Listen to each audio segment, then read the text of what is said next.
فن اللامبالاة لحياة أفضل.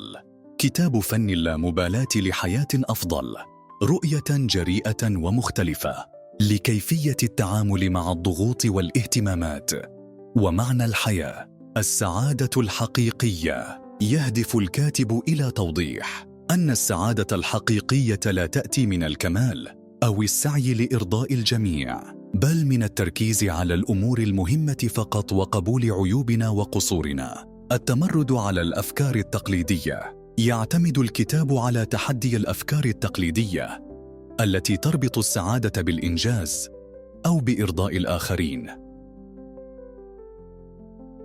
اختيار الأولويات.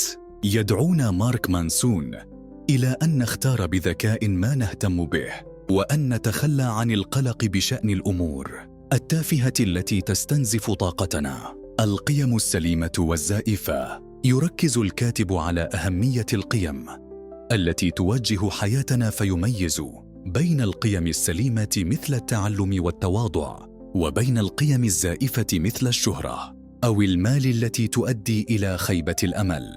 قبول المعاناة.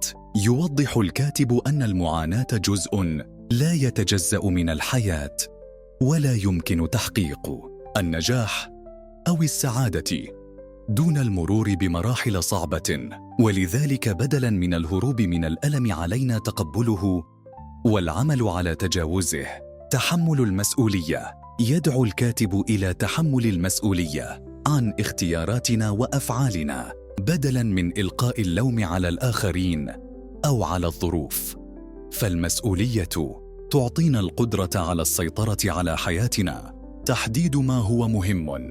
في زمن الضغوط والإعلانات المضللة، يصبح من الضروري أن نميز بين ما هو مهم حقاً وما يمكن تجاهله. فيركز الكاتب على أهمية اختيار عدد محدود من الأمور لنعطيها اهتمامنا. التخلي عن المثالية. المثالية عبء يثقل الحياة، لأنها تؤدي إلى خيبة الأمل والقلق المستمر. ويوضح الكاتب أن تقبل النقائص والعيوب يساهم في تحقيق التوازن. أهمية العلاقات الصحية. العلاقات الصحية تحتاج إلى توازن بين المسؤوليات والحدود، فلا ينبغي التضحية بالسعادة الشخصية لإرضاء الطرف الآخر. الرسالة النهائية.